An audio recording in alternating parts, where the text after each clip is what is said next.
Hi, welcome to അഡക്സി learning. ഇന്ന് നമ്മൾ U G C N D A നെറ്റിൻ്റെ പേപ്പർ വണ്ണിൻ്റെ സിലബസിനെ കുറിച്ചാണ് സംസാരിക്കുന്നത്. അപ്പോൾ പേപ്പർ വൺ എന്താണ്, എന്തുകൊണ്ടാണ് paper one U G C N D A NET എക്സാമിൽ വളരെ ഇമ്പോർട്ടൻ്റ് ആയ ഒരു കാര്യം, അതിൻ്റെ സിലബസ് എന്താണ്, എക്സാം പാറ്റേൺ എങ്ങനെയാണ് തുടങ്ങിയ കാര്യങ്ങളൊക്കെ ഇന്ന് നമ്മൾ ക്ലിയർ ആയിട്ട് പറയും.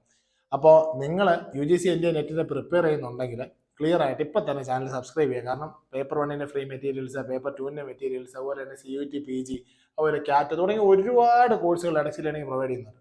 അപ്പോൾ ഇതിൻ്റെയൊക്കെ ഡീറ്റെയിൽസ് നമ്മുടെ ചാനലിലുണ്ട്. വീഡിയോസ് ഉണ്ട്, ക്ലാസ് മെറ്റീരിയൽസ് ഉണ്ട്, ടെസ്റ്റുകൾ അറ്റംപ്റ്റ് ചെയ്യാനുള്ള ഓപ്ഷൻസ് ഉണ്ട്. ഇതൊക്കെ നമ്മൾ പ്രൊവൈഡ് ചെയ്യും. ഓക്കെ, അപ്പോൾ നമുക്ക് നേരെ സിലബസ് ഡിസ്കഷനിലേക്ക് പോകാം. അതിന് ഏറ്റവും സ്റ്റാർട്ടിങ്ങിൽ നമ്മൾ ആദ്യം എക്സാമിനെ കുറിച്ച് കുറച്ച് കാര്യങ്ങൾ മനസ്സിലാക്കണം. എക്സാം കണ്ടക്ട് ചെയ്യുന്ന NTA ആണ്, നാഷണൽ ടെസ്റ്റിംഗ് ഏജൻസി. നമുക്കറിയാം NEET, JEE അതുപോലെയുള്ള എക്സാംസ് ഒക്കെ കണ്ടക്ട് ചെയ്യുന്ന NTA തന്നെയാണ് ഈ എക്സാം കണ്ടക്ട് ചെയ്യുന്നത്. നമുക്ക് ക്ലിയർ ആയിട്ട് അറിയാം, വർഷത്തിൽ 2 പ്രാവശ്യം, ജൂണിലും ഡിസംബറിലും 2 തവണയാണ് നെറ്റ് എന്ന് പറയുന്ന എക്സാം ഉള്ളത്. ഓക്കെ, അപ്പോൾ അതിൻ്റെ ഏറ്റവും വലിയ പ്രത്യേകത എന്ന് പറഞ്ഞാൽ എക്സാം ഏത് സമയത്തും കമ്പ്യൂട്ടർ ബേസ്ഡ് ടെസ്റ്റ് ആയിട്ടാണ് നടത്തുന്നത്. കമ്പ്യൂട്ടർ ബേസ്ഡ് ആണ്, അതായത് നമുക്കൊരു ക്വസ്റ്റ്യൻ, ഓക്കെ, എക്സാമിൻ്റെ പാറ്റേൺ ഇങ്ങനെ, ഒരു ക്വസ്റ്റ്യൻ 4 ഓപ്ഷൻസ്. അപ്പോൾ ഒരുപാട് ടൈപ്പ് ഓഫ് ക്വസ്റ്റ്യൻസ് ഉണ്ട്. നമ്മുടെ മാച്ച് ദ ഫോളോയിങ് ഉണ്ട്, fill in the blanks, direct questions, statement ചോദ്യങ്ങൾ, അങ്ങനെ ഒരു 8-9 ടൈപ്പ് ചോദ്യങ്ങൾ നമുക്ക് ഈ NDAയുടെ എക്സാമിന്, നെറ്റ് എക്സാമിന് നമുക്ക് പ്രതീക്ഷിക്കാം. അതുപോലെ തന്നെ 2 ലാംഗ്വേജിലാണ് പ്രധാനമായിട്ട് വരുന്നത്, ഇംഗ്ലീഷിലും ഹിന്ദിയിലും. പക്ഷേ ലാംഗ്വേജ് എക്സാംസ്, അതായത് for example English, Malayalam, Gujarati, Odia, അങ്ങനെയുള്ള സബ്ജക്ട്സ് ഒക്കെ സ്വാഭാവികമായിട്ട് അവരുടെ ലാംഗ്വേജിലേ വരത്തുള്ളൂ. ബാക്കി എല്ലാ സബ്ജക്ട്സും ഇംഗ്ലീഷിലും ഹിന്ദിയിലും നമ്മുടെ ക്വസ്റ്റ്യൻ പേപ്പേഴ്സ് അവൈലബിൾ ആണ്. 85 സബ്ജക്ട്സ് ആണ് UGC NDA നെറ്റിൽ വരുന്നത്. ബാക്കി കുറേ സബ്ജക്ട് CSIR നെറ്റിലാണ് വരുന്നത്. 85 സബ്ജക്ട്സ് ആണ് UGC NDA നെറ്റിൽ വരുന്നത്. 2 ഷിഫ്റ്റിലായിട്ടായിരിക്കും എക്സാം. പ്രധാനമായിട്ടും രാവിലെ 9 മണിക്ക് തൊട്ട് 12 മണി വരെ, ഉച്ചയ്ക്ക് 3 മണി തൊട്ട് 6 മണി വരെ. അപ്പോൾ ഇന്ത്യയിൽ അസിസ്റ്റന്റ് പ്രൊഫസർ ആകാൻ വേണ്ടിയിട്ടുള്ള എക്സാം ആണ്. അറിയാം, അതുപോലെ തന്നെ നമുക്ക് 3 കാര്യങ്ങൾ ഇതിൻ്റെ അകത്തുള്ളൂ. എലിജിബിലിറ്റി ക്രൈറ്റീരിയ 3 എണ്ണം ഉള്ളത് അല്ലേ. ഒന്നാമത്തെ കേസ് എന്ന് പറയാൻ നമുക്കറിയാം, PhD ക്വാളിഫിക്കേഷൻ. നമുക്ക് PhD ചെയ്യാൻ വേണ്ടിയിട്ടൊരു എൻട്രൻസ് ആയിട്ട് ഈ സംഭവം ഉണ്ടാകും അല്ലേ, അതാണ് ഏറ്റവും ബേസിക് ക്വാളിഫിക്കേഷൻ.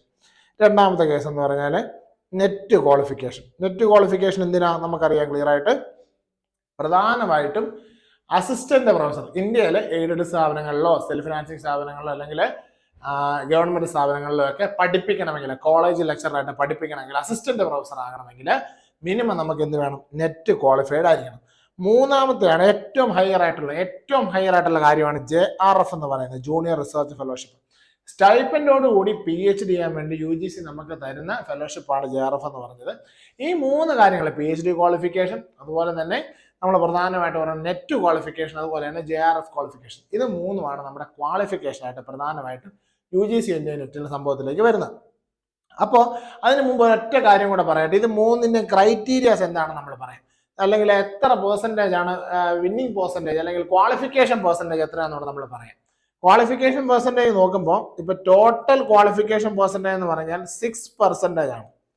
6%, അതിൽ 1% എന്ന് പറയുന്നത് JRF-ഉം ബാക്കി 5% എന്ന് പറയുന്നത് നെറ്റുമാണ്. ഇതാണ് നമ്മുടെ ക്വാളിഫിക്കേഷന്റെ ക്രൈറ്റീരിയ പോകുന്നത്. അപ്പൊ അറിയാലോ, 100,000 പേര് എക്സാം എഴുതുകയാണെങ്കിൽ നമുക്ക് വളരെ കുറച്ച് 6% പേർക്ക് മാത്രമാണ് നമ്മൾ എന്ത് ചെയ്യുന്നത്, UGC ക്ലിയർ ആയിട്ട് ഈ ക്വാളിഫിക്കേഷൻ, NDA ക്ലിയർ ആയിട്ട് ഈ ക്വാളിഫിക്കേഷൻ മാർക്ക് ക്ലിയർ ആയിട്ട് കൊടുക്കുന്നത്. ഓക്കെ, ഇനി നമ്മൾ എക്സാമിന്റെ പാറ്റേണിനെ കുറിച്ചാണ് പറയുന്നത്. എക്സാം പാറ്റേൺ എങ്ങനെയാണ് എന്നാണ് പറയുന്നത്. നമുക്കറിയാം 2 പേപ്പേഴ്സാണ് ഉള്ളത്, പേപ്പർ 1ഉം പേപ്പർ 2ഉം.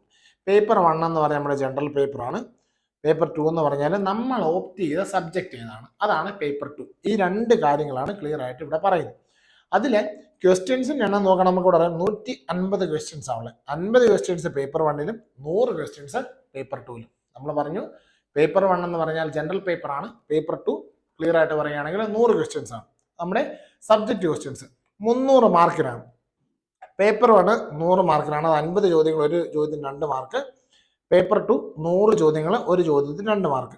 സമയം 180 മിനിറ്റ് ആണ്. പേപ്പർ 1നും പേപ്പർ 2നും കൂടെയാണ് ഈ 180 മിനിറ്റ് എന്ന് പറയുന്നത്. ഓക്കെ, അതാണ് നമ്മൾ ക്ലിയർ ആയിട്ട് പറയുമ്പോൾ എക്സാമിന്റെ പാറ്റേൺ എന്ന് പറയുന്നത്. ഓക്കെ, ഒബ്ജക്റ്റീവ് ടൈപ്പ് പരീക്ഷയാണ്, നമ്മൾ പറഞ്ഞ പോലെ കമ്പ്യൂട്ടർ ബേസ്ഡ് പരീക്ഷയാണ്. അതുപോലെ തന്നെ ഇനി UGC NDA നമ്മൾ ആദ്യം പറഞ്ഞ കേസാണ്, ഇവിടെ ഒന്നും കൂടെ ക്ലിയർ ആയിട്ട് പറയുന്നുണ്ട്. നെറ്റ് എന്ന് പറയുന്ന എലിജിബിലിറ്റി വേണം നമുക്ക് അസിസ്റ്റന്റ് പ്രൊഫസർ ആകണമെങ്കിൽ. അതുപോലെ തന്നെ ഇന്ത്യയിലെ യൂണിവേഴ്സിറ്റീസ്, ഇൻസ്റ്റിറ്റ്യൂട്ട്സ്, അതുപോലെ തന്നെ കോളേജസിലൊക്കെ, റിസർച്ച് ഇൻസ്റ്റിറ്റ്യൂട്ട്സിലൊക്കെ നമുക്ക് PhD ചെയ്യണമെങ്കിൽ, സ്റ്റൈപ്പൻഡോട് കൂടി PhD ചെയ്യണമെങ്കിൽ JRF-ന്റെ ക്വാളിഫിക്കേഷൻ വേണം. അതുപോലെ തന്നെ നമുക്ക് സാധാരണ യൂണിവേഴ്സിറ്റീസിലോ അല്ലെങ്കിൽ ഇൻസ്റ്റിറ്റ്യൂട്ട്സിലോ PhD ചെയ്യാം. PhD ക്വാളിഫിക്കേഷൻ മാത്രമായിട്ട് PhD ചെയ്യാം. പക്ഷെ അവിടെ JRF ഉണ്ടെങ്കിൽ ഉപകാരം എന്ന് നമുക്ക് ഫെലോഷിപ്പോട് കൂടിയാണ് JRF എന്ത് ചെയ്യുന്നത്, നമ്മൾ PhD ചെയ്യുന്നത്. നമ്മൾ ഇനി ക്ലിയർ ആയിട്ട് സിലബസിലേക്കാണ് പോകുന്നത്. Paper 1 syllabus. നമ്മൾ ഈ ഒരു വീഡിയോയിൽ ഏറ്റവും ഇമ്പോർട്ടൻ്റ് ആയിട്ടുള്ള കാര്യം, നിങ്ങൾ ക്ലിയർ ആയിട്ട് ചാനൽ സബ്സ്ക്രൈബ് ചെയ്യാൻ ഓർക്കുക. കാരണം എന്ന് പറഞ്ഞാൽ നെറ്റിന് നിങ്ങൾ പ്രിപ്പയർ ചെയ്യുന്നുണ്ടെങ്കിൽ നെറ്റിന്റെ പേപ്പർ 1 കുറിച്ചുള്ള വീഡിയോസ്, സ്റ്റഡി മെറ്റീരിയൽ കാര്യങ്ങളൊക്കെ നമ്മുടെ ഡിസ്ക്രിപ്ഷനിലുണ്ട്. നമ്മുടെ കമ്മ്യൂണിറ്റി ഗ്രൂപ്പിന്റെ ഡീറ്റെയിൽസ് ഒക്കെ ഡിസ്ക്രിപ്ഷനിലുണ്ട്. ഫ്രീ ആയിട്ടുള്ള സ്റ്റഡി മെറ്റീരിയൽസ്, ഫ്രീ ആയിട്ടുള്ള ടെസ്റ്റുകൾ കാര്യങ്ങളൊക്കെ നമ്മൾ പ്രൊവൈഡ് ചെയ്യും. നിങ്ങൾ ക്ലിയർ ആയിട്ട് എങ്ങനെ നെറ്റിന് പഠിക്കണം, അല്ലെങ്കിൽ ഒരു സ്ട്രാറ്റജി ബേസ്ഡ് ആയിട്ട് എങ്ങനെ നെറ്റിന് പ്രിപ്പയർ ചെയ്യണം എന്നാണ് നമ്മളിവിടെ ക്ലിയർ ആയിട്ട് പറയുന്നത്. More than learning, it is always about practice അല്ലെങ്കിൽ സ്ട്രാറ്റജീസ്. ഓക്കെ, ക്ലിയർ ആയിട്ട് കോമ്പറ്റേറ്റീവ് എക്സാം ആണ്. നമുക്കറിയാം 6% മാത്രമാണ് ഇതിന്റെ ഒരു ക്വാളിഫയിങ് പെർസെൻറ്റേജ്. അപ്പം നമ്മൾ പഠിക്കുന്നതിനോടൊപ്പം തന്നെ ക്ലിയർ ആയിട്ട് പറയേണ്ട ഒരു കാര്യം കൂടിയാണ് നമ്മുടെ സ്ട്രാറ്റജീസ് എന്ന് പറയുന്ന ഒരു കാര്യം. അല്ലെങ്കിൽ കോമ്പറ്റേറ്റീവ് എക്സാമിന് എപ്പോഴും നമ്മൾ സ്ട്രാറ്റജിക്കലി അപ്ലൈ ചെയ്യുമ്പോഴാണ് നമുക്ക് കൂടുതലായിട്ട് വിന്നിങ് പെർസെൻറ്റേജ് ഉള്ളത്. അപ്പോൾ ആ ഒരു കാര്യം ഉള്ളതുകൊണ്ടാണ് നമ്മൾ ഫ്രീ ആയിട്ടുള്ള സ്റ്റഡി മെറ്റീരിയൽസും കാര്യങ്ങളൊക്കെ പ്രൊവൈഡ് ചെയ്യാം എന്ന് നിങ്ങളോട് പറയുന്നത്. ഓക്കെ, കാരണം നമ്മൾ എപ്പോഴും ലേൺ ചെയ്തുകൊണ്ടിരിക്കും. ഇനി നമുക്ക് നേരെ സിലബസിലേക്ക് തിരിച്ചു പോകാം മക്കളെ. സിലബസിന്റെ കേസ് നമ്മൾ ക്ലിയർ ആയിട്ട് പറയുമ്പോൾ പേപ്പർ 1 10 ടോപ്പിക്സ് ആവുള്ളൂ. അല്ലെങ്കിൽ നമുക്ക് വേണമെങ്കിൽ 10 സബ്ജക്ട്സ് ആയിട്ട് വേണമെങ്കിൽ കൺസിഡർ ചെയ്യാം. 10 സബ്ജക്ട്സ് അല്ലെ 10 ടോപ്പിക്സ് എന്ന് പറയാം പേപ്പർ 1. അതിൽ ടീച്ചിങ് ആപ്റ്റിറ്റ്യൂഡ് ഉണ്ട്, റിസർച്ച് ആപ്റ്റിറ്റ്യൂഡ് ഉണ്ട്, റീഡിംഗ് കോംപ്രിഹെൻഷൻ ഉണ്ട്, കമ്മ്യൂണിക്കേഷൻ ഉണ്ട്, മാത്തമാറ്റിക്കൽ റീസണിംഗ് ഉണ്ട്, ലോജിക്കൽ റീസണിംഗ് ഉണ്ട്, ഡാറ്റ ഇന്റർപ്രിട്ടേഷൻ ഉണ്ട്, ഇൻഫർമേഷൻ ആൻഡ് കമ്മ്യൂണിക്കേഷൻ ടെക്നോളജി ഉണ്ട്, പീപ്പിൾ ഡെവലപ്മെന്റ് എൻവയോൺമെന്റ് ഉണ്ട്, ഹയർ എഡ്യൂക്കേഷൻ സിസ്റ്റം ഉണ്ട്. വളരെ വലിയൊരു ഏരിയ ആണെന്ന് നിങ്ങൾക്ക് തോന്നും. പക്ഷേ നമുക്ക് ക്ലിയർ ആയിട്ട് പഠിച്ചെടുക്കാൻ പറ്റുന്ന ഒരു സംഭവമാണ് ഈ പേപ്പർ 1 എന്ന് പറയുന്നത്. ഇതിനകത്ത് ഓരോ കാര്യവും നമുക്ക് ക്ലിയർ ആയിട്ട് നോക്കാം. ഇപ്പൊ ടീച്ചിങ് ആപ്റ്റിറ്റ്യൂഡ് എന്താണെന്ന് നമുക്ക് നോക്കാം. അതായത് ഒരു ടീച്ചർ എന്താണ്, അല്ലെങ്കിൽ ഒരു ടീച്ചർ എങ്ങനെയായിരിക്കണം, ലേണറും ടീച്ചറുമായിട്ടുള്ള ബന്ധങ്ങൾ എങ്ങനെയായിരിക്കണം, ടീച്ചിങ് ഫിലോസഫീസ് എന്തൊക്കെയാണ്, പ്രിൻസിപ്പിൾസ് എന്തൊക്കെയാണ്, അതുപോലെയുള്ള ഒട്ടനവധി കാര്യങ്ങൾ, teaching aids, teaching tools, modern teaching methods, അങ്ങനെയുള്ള class room teaching, class room communication തുടങ്ങിയ കാര്യങ്ങളൊക്കെയാണ് ടീച്ചിങ്ങിൽ പറയുന്നത്. നമ്മൾ റിസർച്ച് ആപ്റ്റിറ്റ്യൂഡിലേക്ക് വരുമ്പോൾ ക്ലിയർ ആയിട്ട് പറയുന്ന ഒട്ടനവധി കാര്യങ്ങൾ, റിസർച്ച് എന്താണ്, basics of research, tools of research, research paradigms, റിസർച്ചിന്റെ ബേസിക്സ് ആയിട്ടുള്ള കാര്യങ്ങൾ തുടങ്ങി അഡ്വാൻസ് ലെവലിലോട്ടുള്ള റിസർച്ചിന്റെ എല്ലാ കാര്യങ്ങളുമാണ് റിസർച്ച് ആപ്റ്റിറ്റ്യൂഡിൽ പഠിപ്പിക്കുന്നത്. റീഡിംഗ് കോംപ്രിഹെൻഷൻ നമ്മൾ പലതരത്തിലുള്ള എക്സാംസിന് കാണുന്ന ഒരു സംഭവമാണ്. വേറൊന്നുമല്ല, നമുക്കൊരു പാസേജ് ഉണ്ടായിരിക്കും, ആ പാസേജ് വായിച്ചാൽ അതിനെ ബേസ് ചെയ്തിട്ടുള്ള ക്വസ്റ്റ്യൻസ് ഉണ്ടായിരിക്കും. റീഡിംഗ് കോംപ്രിഹെൻഷന്റെ ഉപകാരം എന്ന് പറഞ്ഞാൽ 5 ക്വസ്റ്റ്യൻസ് റീഡിംഗ് കോംപ്രിഹെൻഷനിൽ എന്തായാലും ഉണ്ടായിരിക്കും. 5 ക്വസ്റ്റ്യൻസ്. ആ 5 ക്വസ്റ്റ്യൻസ് മക്കളെ ക്ലിയർ ആയിട്ട് നമുക്ക് പ്രാക്ടീസിലൂടെ വായിച്ചെടുത്ത് പഠിച്ച് ആൻസർ ചെയ്യാൻ പറ്റുകയാണെങ്കിൽ നമുക്കവിടെ 10 മാർക്ക് ഷുവറാണ്. റെഗുലർ പ്രാക്ടീസ് ഉണ്ടെങ്കിൽ റീഡിംഗ് കോംപ്രിഹെൻഷൻ സുഖമായിട്ട് നമുക്ക് എന്ത് ചെയ്യാം, അച്ചീവ് ചെയ്യാം. പിന്നെയുള്ള അടുത്ത ഒരു ടോപ്പിക് എന്ന് പറഞ്ഞാൽ കമ്മ്യൂണിക്കേഷൻ ആണ്. കമ്മ്യൂണിക്കേഷൻ മോഡൽസ്, കമ്മ്യൂണിക്കേഷൻ എന്താണ്, കമ്മ്യൂണിക്കേഷൻ്റെ ടൈപ്സ്, അതിൻ്റെ ഒരുപാട് കാര്യങ്ങളാണ് കമ്മ്യൂണിക്കേഷനിൽ പഠിക്കുന്നത്.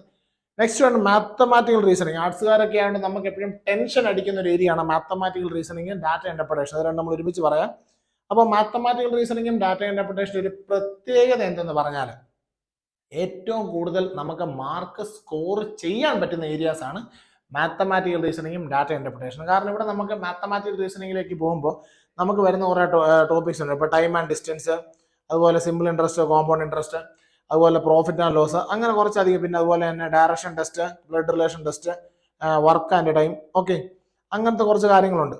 അപ്പോൾ ഇതിൻ്റെയൊക്കെ ഉപകാരം എന്ന് പറഞ്ഞു കഴിഞ്ഞാൽ മാത്സ് നമുക്ക് ഏകദേശം ഒരു ഡാറ്റ ഇന്റർപ്രിട്ടേഷൻ 5 ചോദ്യങ്ങൾ, അത് പെർസെൻറ്റേജ് ബേസ്ഡ് ആയിട്ടുള്ള ചോദ്യങ്ങളാണ്. പ്രധാനമായിട്ടും 10ാം ക്ലാസ്സിൽ ഒരു 8, 9, 10 ക്ലാസ്സുകളിൽ പഠിപ്പിക്കുന്ന ബേസിക് ആയിട്ടുള്ള മാത്സിന്റെ ഇക്വേഷൻസ് ഒക്കെ വെച്ചിട്ട് ചെയ്യുന്ന സംഭവങ്ങളാണ്.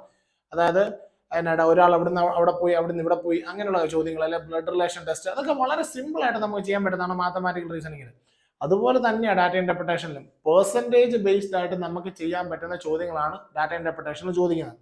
ഇതിന്റെ ഈ 2 ടോപ്പിക്സിന്റെ ഉപകാരം എന്ന് പറഞ്ഞാൽ നമുക്ക് ക്ലിയർ ആയിട്ട് എന്ത് ചെയ്യാം, നമുക്ക് ക്ലിയർ ആയിട്ട് പഠിച്ച് പ്രാക്ടീസ് ചെയ്ത് കഴിഞ്ഞാൽ ഷുവർ ഷോട്ട് ആയിട്ട് നമുക്ക് അടിക്കാൻ അല്ലെങ്കിൽ ക്ലിയർ ചെയ്യാൻ പറ്റുന്ന മാർക്സ് ആണ് എന്ത് ചെയ്യുന്നത് ഈ നമ്മുടെ ഇവിടെ മാത്തമാറ്റിക്കൽ റീസണിങ്ങിനും അതുപോലെ തന്നെ ഡാറ്റ ഇന്റർപ്രിട്ടേഷനിലും ക്ലിയർ ആയിട്ട് വരുന്നത്.